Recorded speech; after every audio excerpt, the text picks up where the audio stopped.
being that I just retired and sold the business, I'm going to be doing what I've advised other clients to do that have retired, and that's to take 1 year to take it all in and let's see how things go before I decide to rush into anything. I know I enjoy giving back. I want to be able to contribute to other financial advisors out there and give them the benefit of what I've learned to own a successful financial advisory CPA firm. So I am interested in giving back.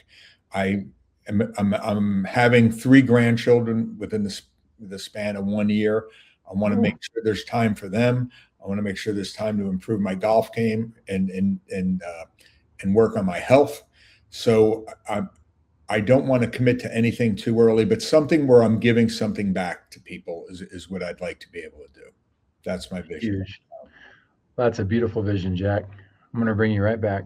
All right, welcome in to Vision Pros Live with Jackson Callum. I'm your show host. We will be doing interviews for visionary entrepreneurs and guest leaders who are building fantastic visions out there.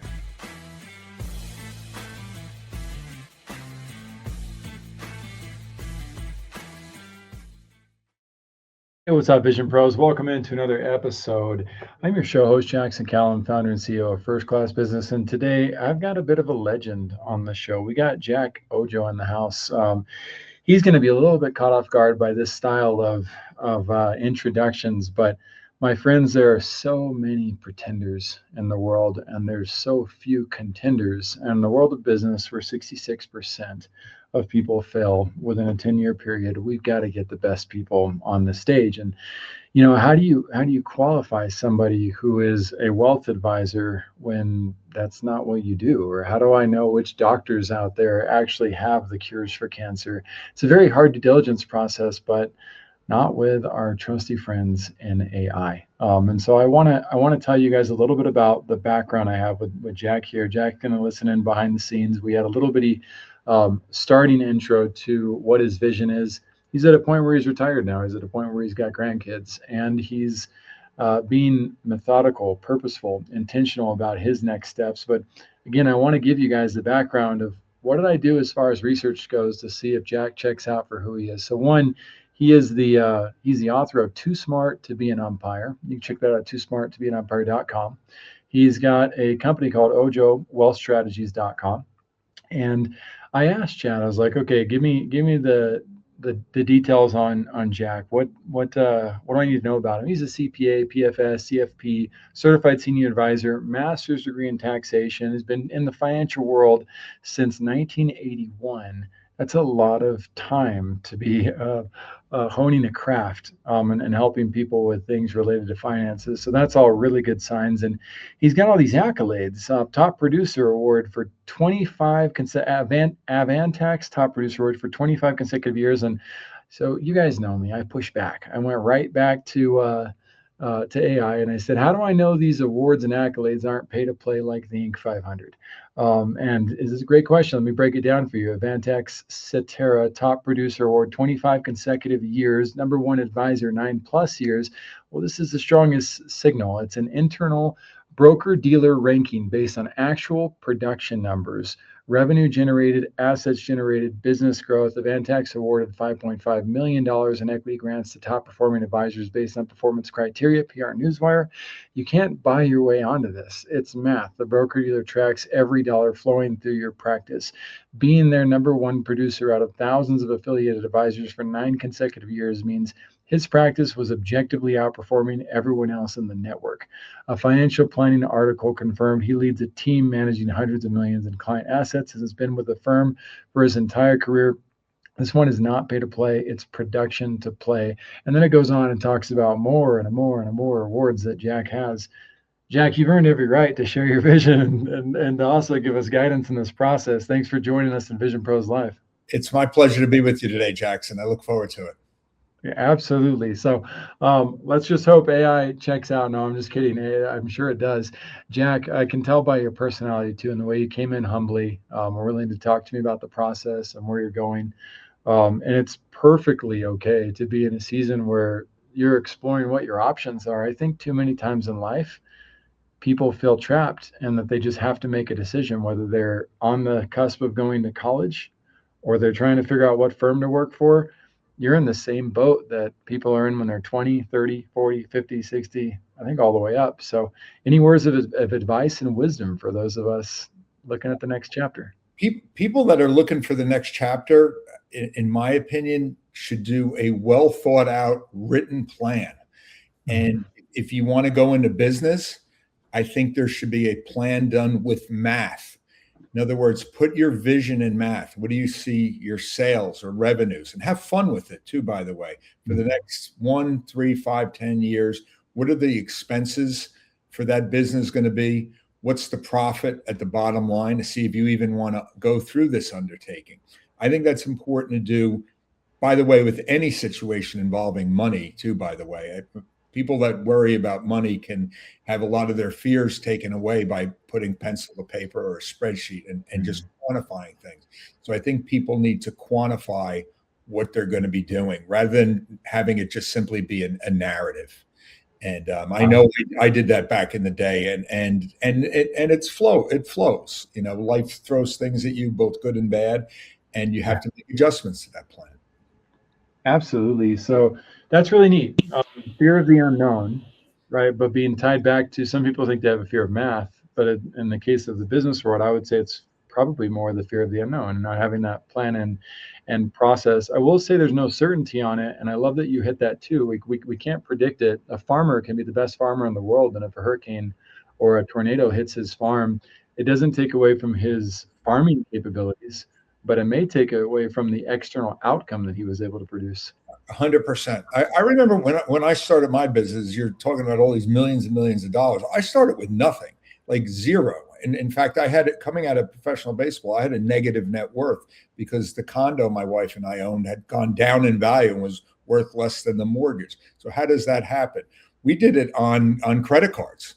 We borrowed on credit cards, and people might say that's the dumbest thing you could think of, but we did the math on it and figured if we can get one new client a month for a year, the credit cards would be paid off and we're off to the races. As an old man now, I have there's no debt, no mortgage, no nothing. But in the beginning, you got to start somewhere. And by doing math, we came to that conclusion. Okay. Yeah.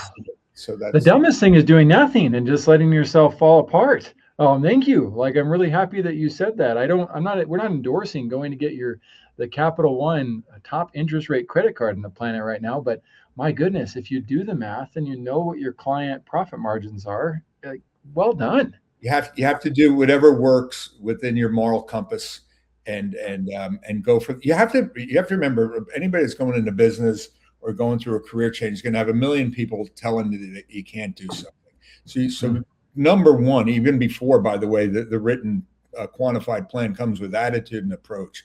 You have to have a positive belief in yourself. And if you're married, you need a supportive spouse or partner. That is very important so that they're with you if things don't go well. But you need to have a good attitude and approach that, yes, we can do this if the math works.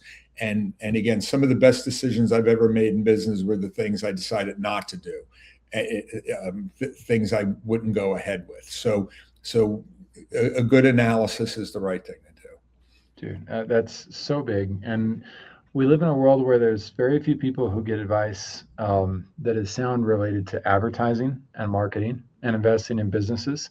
Most people just want to hear the quick and easy. And Google and AIs, those are popularity contests. Whatever gets the most votes gets served to the business audience. But I'm bringing that back up because you're hitting on something that so many visionary leaders are so coy about. They're so worried about, how do I invest in my business and in my venture, and how do I inspire people to come in? I see too many launching with no insight in terms of infrastructure, no insight in terms of what it actually takes to build and grow. VCs are saying spend 20 to 50% on advertising at least. The SBA is saying spend 7 to 8%. Yet they have no provable track record. They've never checked to see if that advice actually pans out.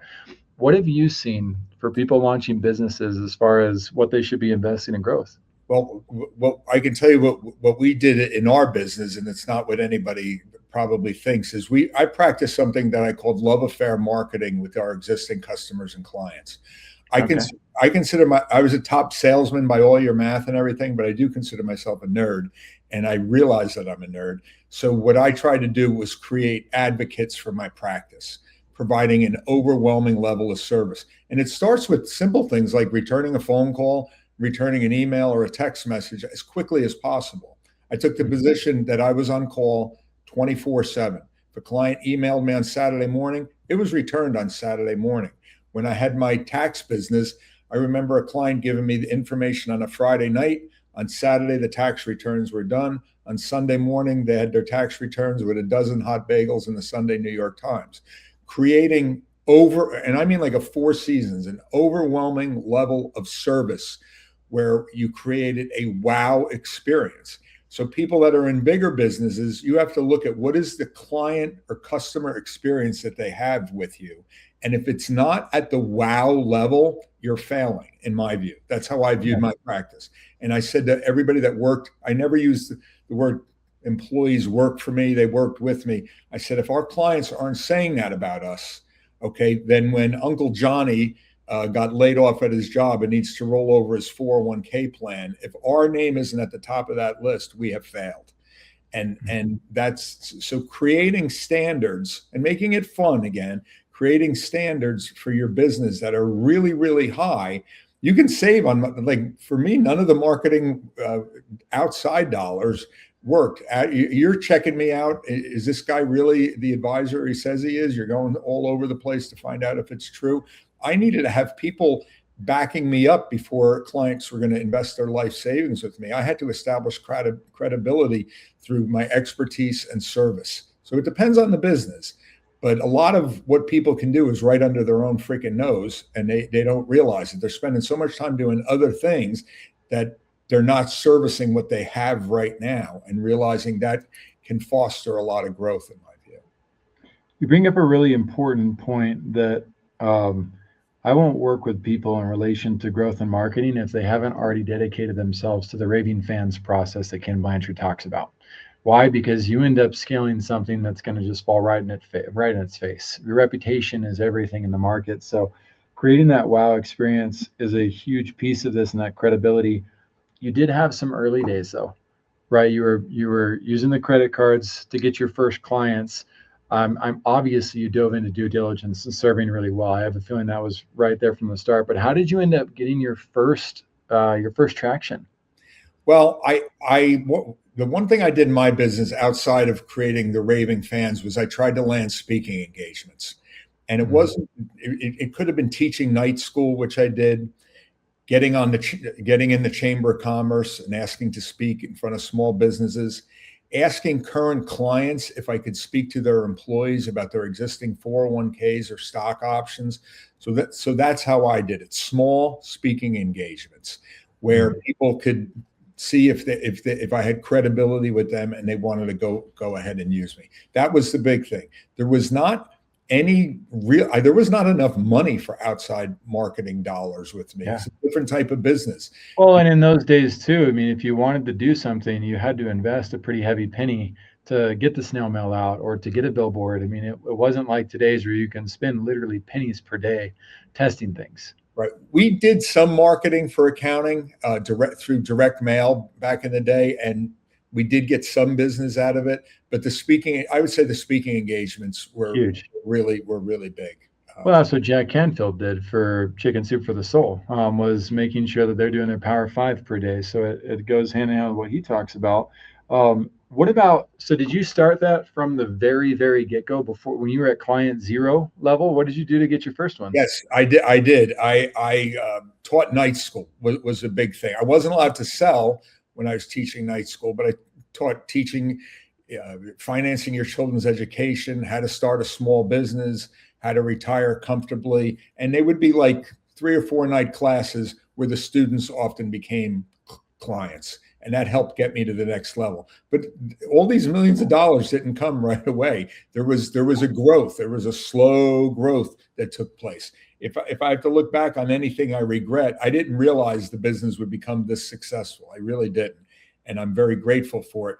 But I probably, if I look back on it, probably could have made a couple of acquisitions and grown faster. That would have been a fast way to grow. That may not have worked, but that's probably about the only thing I regret is that we could, as big as we got, we possibly could have been bigger if we would have made a couple of acquisitions. But our whole business is organic. I never once paid for a client, never merged the firm, never did anything. I sold it to two of our employees on a contingency basis, effective January 1st of 2026. So they're running the business right now. But I still have an interest in their success, if you will.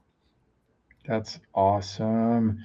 So my visionary friends who are out there, one, I don't ever want to put down the hard work and the ethic that exists and being able to build something based on credibility.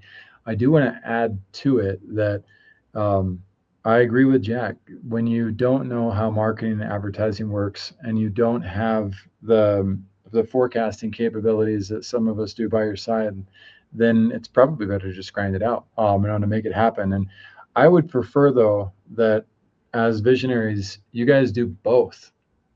Do the hard work, take care of people, but also learn about the systems that can help you dive into what he just talked about, acquisitions, and what I would say on the advertising and on the marketing front. But you got to know what you're doing in order to get in there, or it can be a money pit. So be really, really wise as you do that. Jack, as you get ready for the next phase of life, you've got a lot of opportunities on the horizon, just like all of us do. What do you see for yourself? What do you want? So you mentioned golf. You mentioned definitely spending more time with the grandkids. You mentioned something purposeful. If you could dive in to anything and make a difference in this world. So my vision, just so you know, is to bridge the economic gap between North America, South America, and the rest of the world. That's why I live down here in Ecuador. I help Latinos and underprivileged individuals find their passion, live with purpose, lead with love. And that's what I dedicate my time to. What about you, man? What are you up to? I would like to, and I have done this already, as a financial advisor. I learned that people had their life savings in my hands, and it was an important responsibility. And I know how to do that business inside and out and connect the dots so people can have a nice, happy financial life for themselves. I want to be able to give back by helping other advisors within their practice. I have a certain investment philosophy that has worked in both up and down markets. And I would like to help other financial advisors. How do you do a first meeting with a client? How does that work? What is the process when somebody says they're interested in doing business with you? What are your processes? People that win in sports, you hear Nick Saban, everybody has a process. And one thing I did early, which was smart, I believe, was develop certain processes on different things. I highly encourage anybody in business, you must have a process that your employees learn and everybody buys into. And I would like to teach that process to other people. And I've been asked to speak in a lot of cases through our broker dealer. And I've helped people. By helping them, I know I'm helping other people. Okay. Yep. I don't care about, I've been blessed financially. I don't care about the freaking money. I want to be able to give something back, and that would give me satisfaction. That's what I'm looking for. I want to push back a little bit on what you just said, because I know that for myself, I started in business because I cared about helping others. And I said for many years, I don't care about the money. And unfortunately, that attitude in my case was tied to an inability to be a wise steward. So visionaries listening, and be careful. Jack's been a wise steward of money for many years. He knows what he's talking about when he makes a statement like that. I worry for us, those of the visionaries out there who maybe think, this isn't about the money. It doesn't have to be about the money, but the byproduct of doing great work should be the financial stability to continue to bless other people's lives. And so Jack's not trying to say don't be lackadaisical with the money. But again, I don't think most people in your position. I'm excited about what you're doing, Jack, because I've talked to far too many financial advisors where all it takes me is 3 minutes to know he can't afford that suit, he can't afford his car. He's advising people based on finances and doesn't know what he's doing. I'll say this: in order to make money as a financial advisor, you need wealthy clients. Okay, yeah. And so to a financial advisor, all that alphabet soup that you had next to my name, I believe I did the work And when I was competing with other advisors and dealing with wealthy families, we won 95 to 100% of the time because it was easy to compete because I had the knowledge. And Right. so I did realize if I want to make money, I need to be dealing with wealthier clients. I can help people with how to pay off their student loans, but I know there's no money in that. Okay. Yep. So in people's particular business, they need to do that. I'm at the altruistic part of my life here where I've been blessed and I want to give back. So that's a different animal. Okay. Correct. But I also do know that by having this process that worked with wealthy families, the results took care of themselves. I never once had a meeting with our employees where I go, our goal is to be the number 5 advisor in the firm. Our number 2, our goal every year was process related. What are we doing in our business? And then the numbers will take care of themselves. And that's why everything worked. I never set out to be the number 1 advisor in our firm. It just happened because we had good processes. And just like Nick Saban would say, we won because we have a good process. Yep. That goes right back to Ken Blanchard and 1 Minute Manager, and the ability to focus on the process. Let's keep this segment real fast because I know I got to respect your time and mine on this. Sorry. What's one process goal that you guys made over the last 20 years? What's an example? The initial meeting with a client, we had a process where we developed a financial planning organizer. Clients would fill out the organizer. We would provide a written financial plan at no obligation to get respect from the client. And then the client on their own time could read the plan, research it, see if they wanted to go forward, and then we would meet with them. So that process came right at the beginning, doing the plans for free, making the client vulnerable because they had to give us a lot of detailed information. We became vulnerable because they could tell us to go get lost, but we created mutual respect right at the giddy up.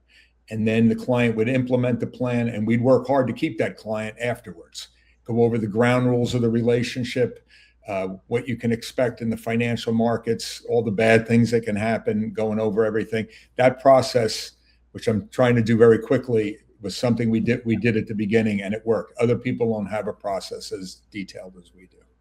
Correct. I love that. That's awesome. And so visionaries, if you struggle with processes, lean into mentors who can help with it. Also into AI. And instead of just asking it to give you the playbook, ask it to help you map out the process, but also ask it to help you think through what am I overlooking in this process. That's usually going to lead to the best answers is when we start to get humble about what might be missing from this framework. We don't want incomplete bridges, cars, people, they can't cross bridges that are incomplete. We've got to have the infrastructure to create successful visions. Jack, I really appreciate you being here today, man. This has been awesome. I'm excited about all the little notes that I have for myself on this. I'd love to bring you back for an extended interview if you're open to it. Yeah, Jax, I was thinking I could speak to you for a few hours. It was very interesting in a very short period of time. I thoroughly enjoyed it. It'd be fun. And like I said, I believe very much in your vision. I do. One, keep your balance on everything that you're up to. You've earned it. And 2, yes, the financial advisors out there, 99% of them, they just terrify me because they don't have the commitment levels that you have. They're missing that mentorship and that guidance. But I know that if we could resolve that for those individuals, they could create more wealth for so many more people, and it would do a lot of great things for the world. So thank you for what you do. Thank you very much. It's been my pleasure. Thank you for being here today. I'm really happy that you tuned in to Vision Pros Live. I'm looking forward to seeing your reactions as these episodes continue to move forward. This is going to get more and more fun. We'll have more and more engagement as well. We'll invite people to participate in the show. And thank you for giving us your time and attention. Have an excellent time building out your vision and becoming a vision pro yourself.